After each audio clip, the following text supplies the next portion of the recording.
Welcome to JDD TV. Thanks for tuning in.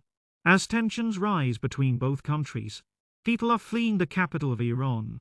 As Israel continues to bomb part of Iran, civilians are dying on the both sides.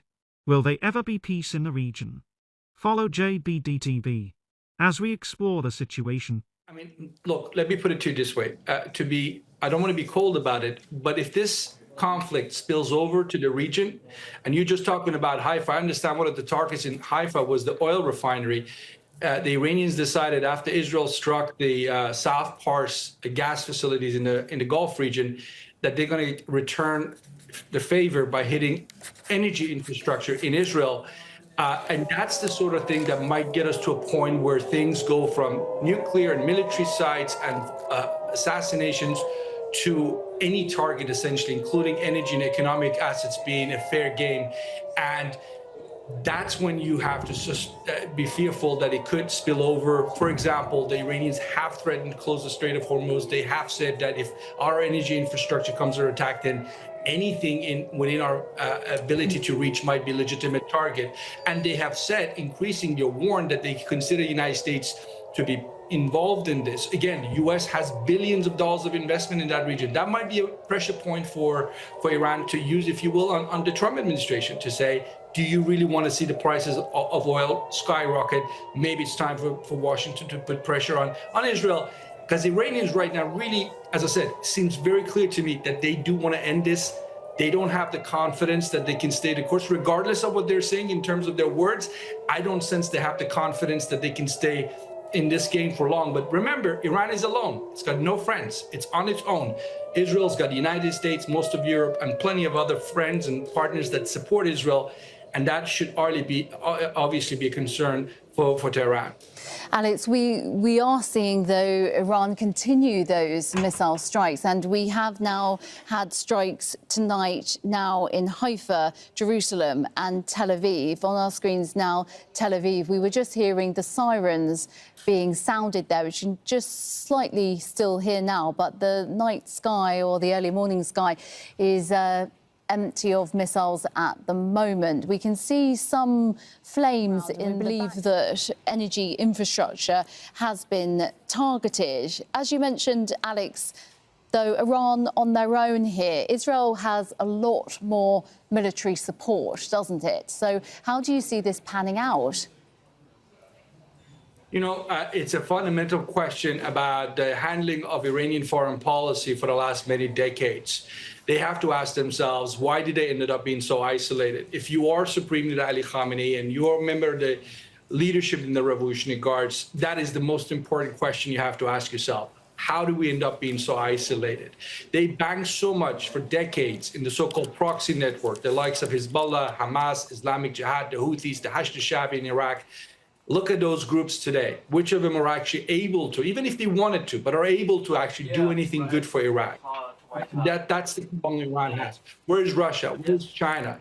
So the Iranians have to ask more fundamental questions about the state of their foreign policy, because I think if we get ourselves out of this situation, and hopefully we will soon, then the day after, it's really prime time for Tehran to consider its overall regional posturing, I think, because this is sort of the most obvious for me to say.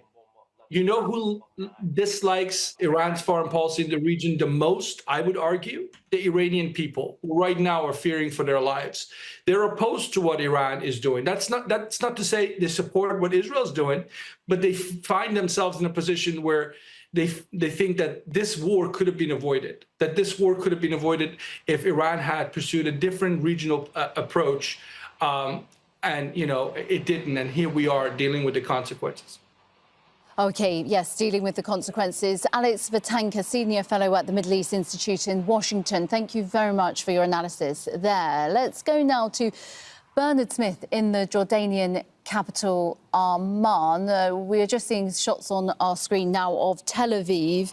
Other areas of Israel have also been hit with missiles, Haifa and Jerusalem. And we have seen missiles flying through the sky there in Tel Aviv.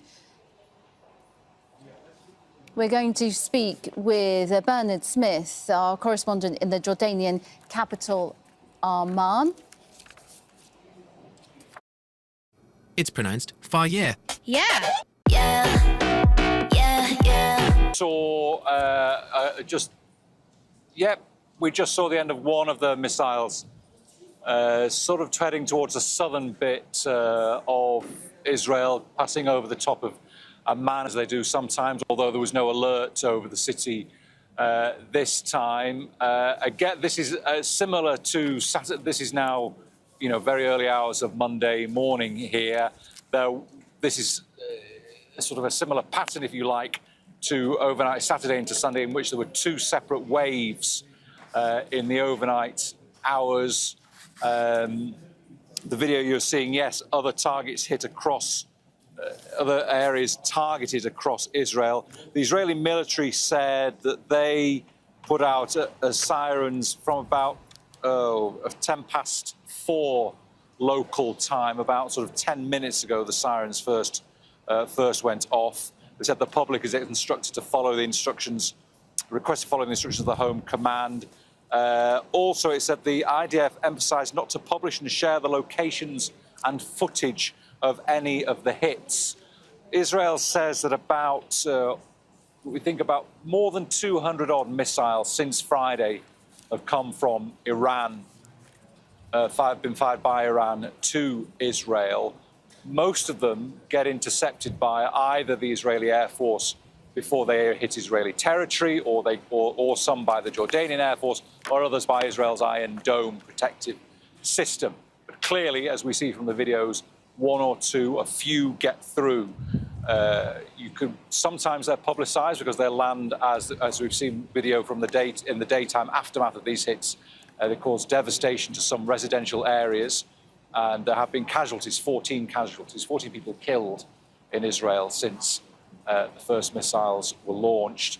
But there is military censorship in Israel, as there is in many countries during times of war, because you're not allowed to publish if missiles hit on what might be deemed strategically sensitive or military sensitive sites. So we don't know exactly how many missiles get through, except that the Israelis say most of them are intercepted, but obviously some do get through. And we're seeing pictures on our stream, live pictures of Haifa in Israel, where energy infrastructure has been hit. We're seeing there seems to be at least 2 chimneys there in terms of that energy infrastructure that are on fire. We're seeing those blazes now after those missiles were launched, reportedly from Iran, into Haifa, Israel, as well as other areas in Israel, including Jerusalem and Tel Aviv. And it seems that the energy infrastructure is what has been targeted there. So not all of those missiles were intercepted by Israel's defence systems. Bernard, do we know any more detail about what exactly has been hit there? As I mentioned, we seem to be seeing on fire chimneys there, and as has been happening in the last 2 days, those infrastructure targets are what Iran has been going for. Well, I guess some of the targets that Iran will be seeking out are in reflection of the targets that the Israelis have sought out in Iran. Israel